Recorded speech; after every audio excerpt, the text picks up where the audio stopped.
Querido, eu queria convidar você a abrir a sua Bíblia, ou nós vamos poder ler também pela projeção. Vamos ler o Salmo 27.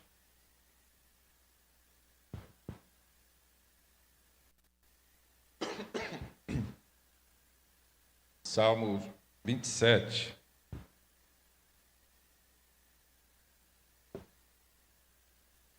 É um salmo de Davi, e nesta versão da Bíblia que eu tenho, o título desse salmo diz: Com Deus não temeremos. Há um cântico muito antigo, do tempo da irmã Edith, que dizia assim: com Cristo no barco, não é?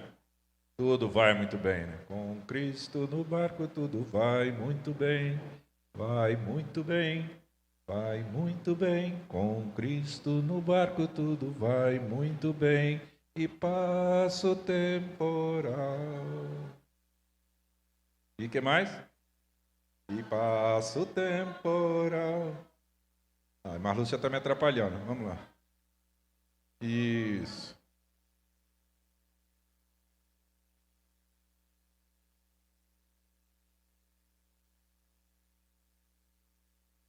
Com Cristo no barco, né? Alusão àquele texto em que Jesus estava atravessando o mar da Galileia, dormindo no barco. Veio a tempestade e os seus discípulos começaram a se desesperar, a ponto de acordá-lo e dizer: o senhor está dormindo, nós estamos morrendo. E Jesus, então, com a sua voz, acalma o mar e os ventos, e tudo passou.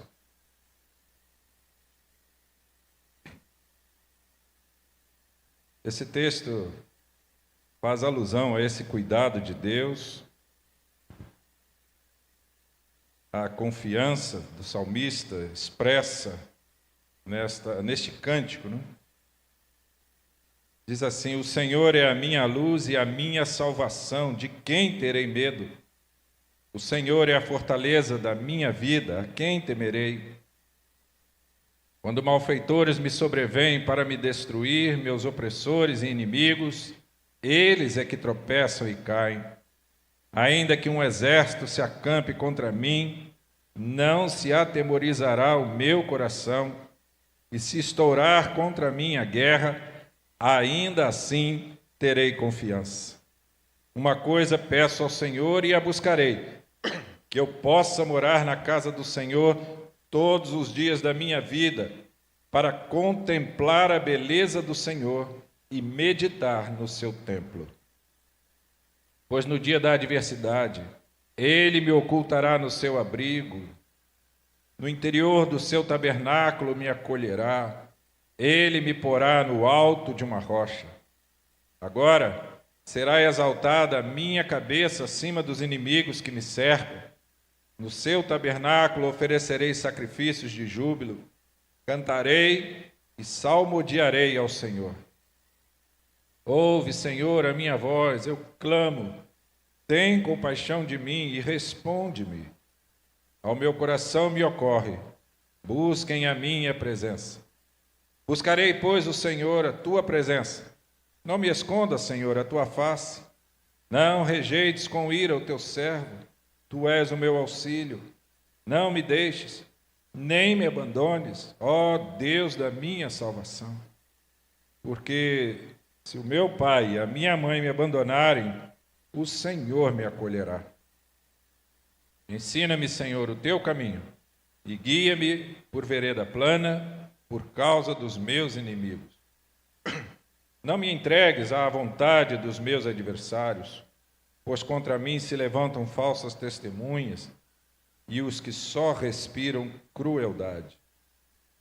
Eu creio que verei a bondade do Senhor na terra dos viventes. Espere no Senhor, anime-se e fortifique-se o seu coração. Espere, pois, no Senhor. Amém. Deus nosso Pai, está diante de nós a tua palavra de consolo, de conforto, de segurança, de confiança e de esperança. Fala o coração do teu povo nesta hora, Senhor. Fala a cada um de nós. Queremos ouvir a tua voz e sentir a tua presença muito perto, muito próxima. Que o Senhor nos abençoe em nome de Jesus. Amém. Eu quero destacar 3 coisas neste salmo. E o esboço desta mensagem você pode acompanhar pelos temas do boletim. O desejo de estar na presença de Deus, o desejo de agradecer as bênçãos de Deus, o desejo de fazer a vontade de Deus. O desejo de estar na presença de Deus é o que deve caracterizar a nossa devoção, é a nossa confiança nele. O fato de nos colocarmos na presença do Senhor em oração demonstra a nossa confiança. Revela a nossa confiança. Há um Deus Todo-Poderoso com quem podemos contar em qualquer momento da nossa vida. Momentos muito bons, muito festivos, muito alegres, mas nos momentos profundamente tristes, de abatimento, de incertezas, de medos, de falta de solução. Nestes momentos, nós também podemos contar com a presença do Senhor, com a certeza de que Ele está conosco. A teologia nos ensina pelo menos 3 atributos naturais de Deus. A sua onipotência, porque Ele pode todas as coisas. A sua onisciência, porque Ele conhece e sabe todas as coisas. E a sua onipresença. E há uma interpretação muito interessante da onipresença de Deus, que normalmente a gente diz que Deus está presente em todas as coisas, em todos os lugares. Mas na verdade é o contrário. Deus é um e tudo está diante da sua presença. Todas as coisas estão visíveis aos seus olhos. Não há nada que se esconda. Não há nada capaz de ficar oculto aos olhos de Deus. A presença de Deus, então, é marcante, porque, na verdade, todas as coisas estão diante dele.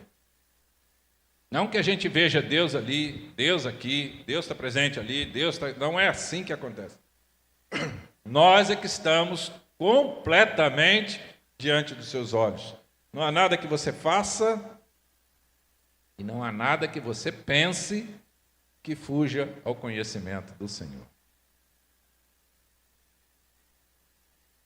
A expressão de desejar estar na presença do Senhor significa que eu, primeiramente, creio na sua existência. Como escreve o escritor aos Hebreus, todo aquele que se aproxima de Deus é necessário antes crer que Ele existe. Jamais você conseguirá se aproximar de Deus se você não souber, não acreditar que Ele existe. Como você vai se sentir na presença de um Deus que você acha que não existe? Não tem como. Então é necessário antes que a fé seja despertada, que a certeza e a convicção da existência de um Deus Todo-Poderoso seja despertada, para que então você o busque e deseje estar na presença dele.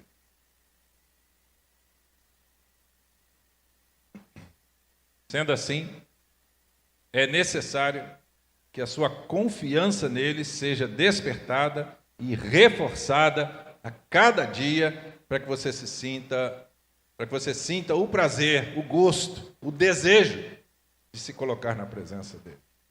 É acordar pela manhã e se colocar na presença dele.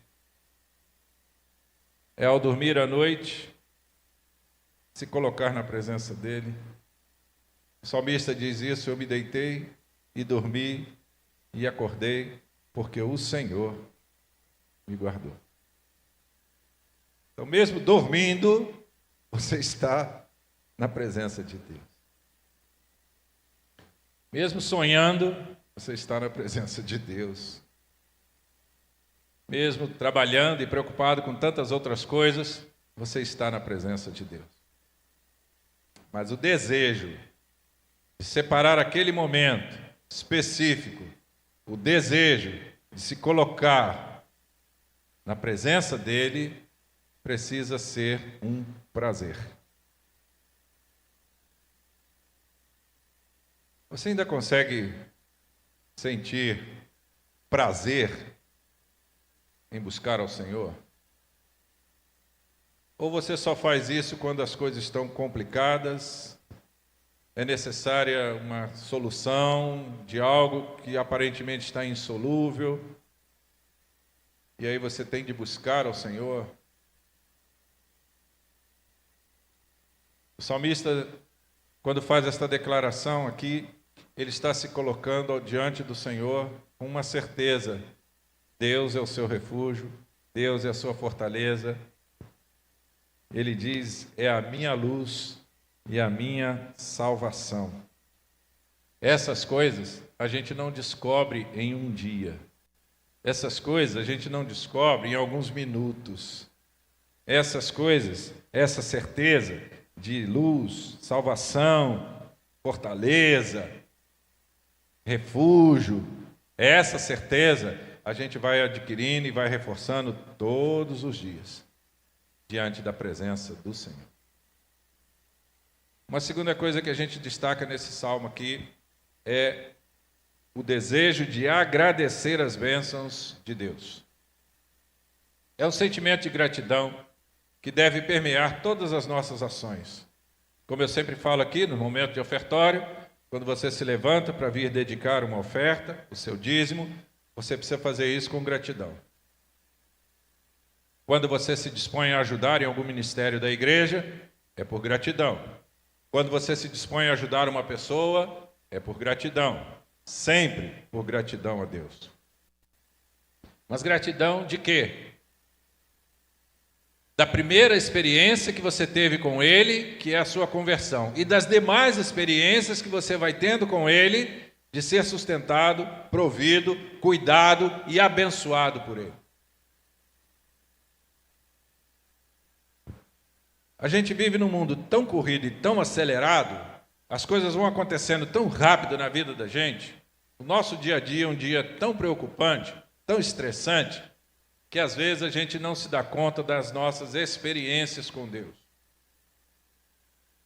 Então eu vou dar a você 30 segundos para você pensar na última experiência que você pode dizer assim, naquele dia, naquela hora, hoje, ontem, anteontem, naquele momento, eu senti a presença de Deus. 30 segundos.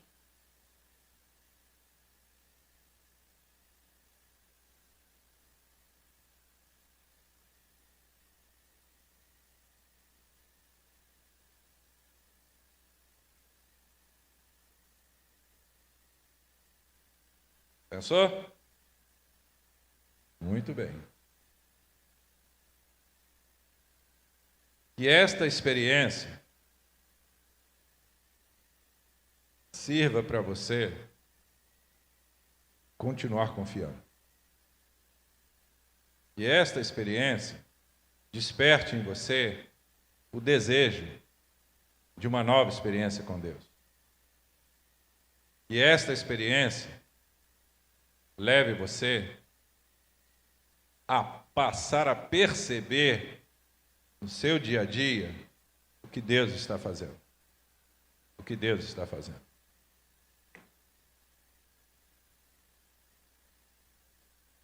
A gente às vezes não percebe a ação de Deus nas coisas mais corriqueiras, né? A gente acha que Deus só trabalha naquelas coisas assim estrondosas, né?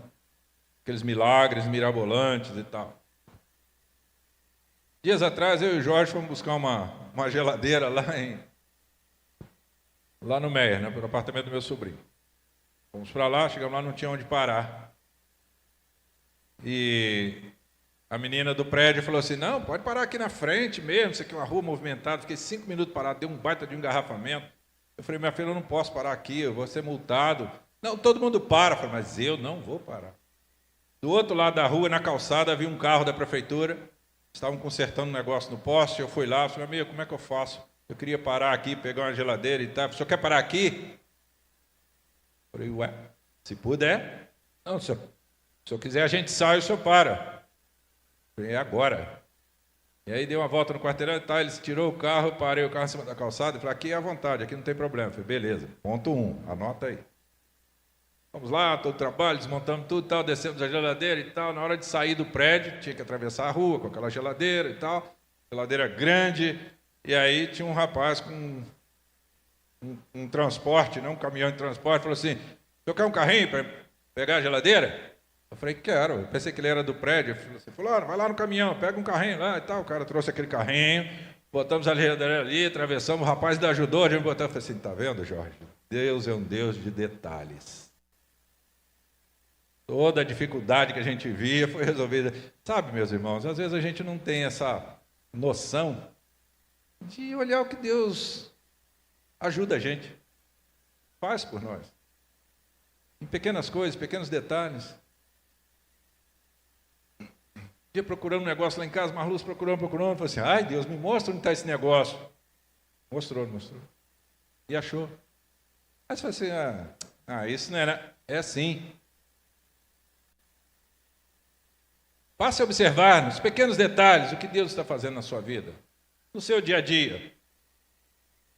E se você já tivesse essa percepção, você já teria hoje várias coisas para contar. Como Deus é bom, como Ele age nos detalhes. E essas experiências que a gente vai tendo com Deus vai fortalecendo a nossa confiança nele. Vai fortalecendo a nossa gratidão a Ele. Porque cada coisinha que se resolve, você, ai Deus, obrigado por isso. Ah, Deus, obrigado porque o Senhor... Cada vez que você vai se agradecendo diante de Deus, você vai reconhecendo como Ele é um Deus de detalhes, de pequenas coisas.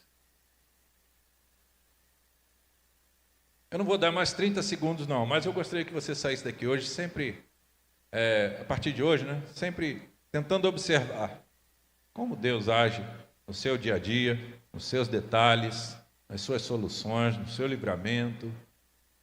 Como Deus é bom. Fica aqui a recomendação do salmista. Provem, experimente.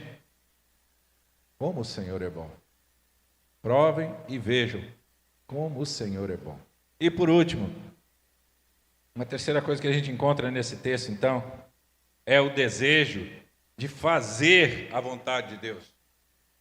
O salmista, então, expressa o desejo dele estar na presença de Deus. Ele, então, expressa a gratidão para com Deus. E, a partir dessa confiança, as experiências, tudo que ele deseja, então, é continuar fazendo a vontade de Deus. A gente gosta muito de confiar, a gente gosta muito, das experiências que Deus dá para a gente, mas nem sempre nos colocamos à disposição da sua vontade. Queremos continuar fazendo a nossa vontade. A nossa vontade. É como aquele rapaz que ora a Deus pedindo uma namorada. E diz: Deus, me dá uma namorada, contanto que seja fulano. Assim fica fácil orar para Deus, né? Não é verdade?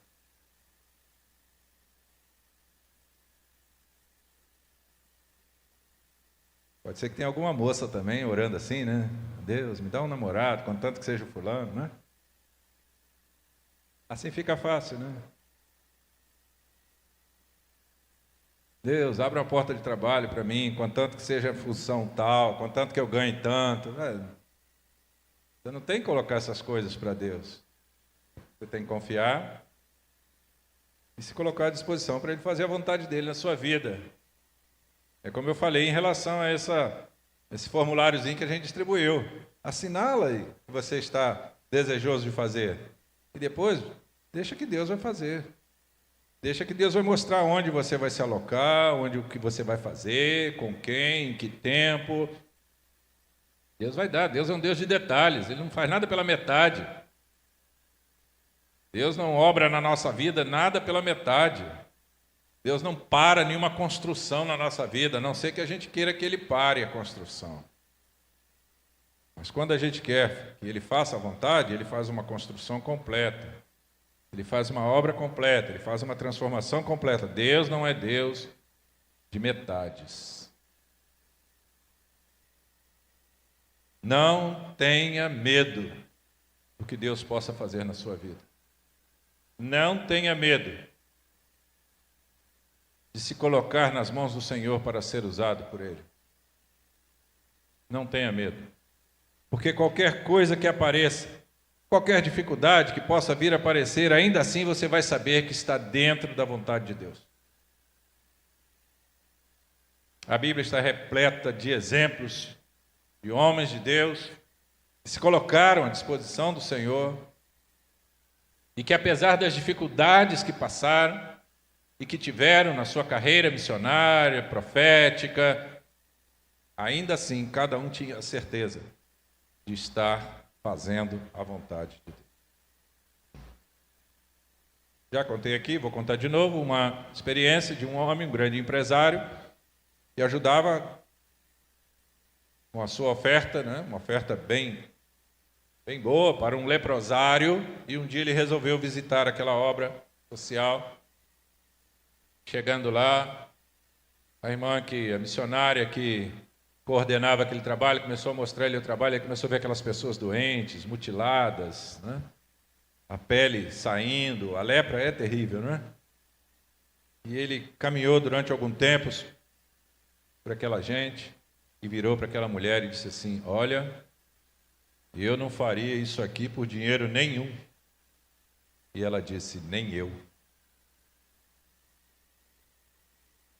A motivação daquela mulher, daquela missionária, era saber que estava fazendo a vontade de Deus. Não importa onde você esteja, trabalhe, estude, lá naquele lugar, lá naquela escola, lá naquela universidade, lá na sua família, Deus pode usar muito você. É só você se permitir. Tenha este desejo de ser usado pelo Senhor. Tenha esse desejo de fazer a vontade dele. Então eu quero convidar você a orar nesse instante. Feche seus olhos. A equipe já pode subir. Feche seus olhos. Coloque-se diante do Senhor nesta hora. Com esses 3 propósitos: o desejo de estar na presença de Deus, o desejo de agradecer as bênçãos de Deus e o desejo de fazer a vontade de Deus. Vamos orar? Converse com o Senhor e diga para Ele exatamente o que está no seu coração hoje. Diga: Senhor, a partir de hoje eu quero fazer a Tua vontade. Eu não sei o que o Senhor quer fazer de mim. Eu não sei onde o Senhor quer me colocar. Eu não sei com quem o Senhor quer que eu esteja, que eu fale, que eu trabalhe. Mas uma coisa eu sei: eu quero muito fazer a Tua vontade. E aí vem aquele gesto de coragem, quando eu digo não tenha medo. O gesto de coragem é: Senhor, me mostra o que o Senhor quer de mim. Me mostra. Deus nosso Pai, nós, Teu povo, estamos reunidos diante do Senhor. E queremos nesta hora, Senhor,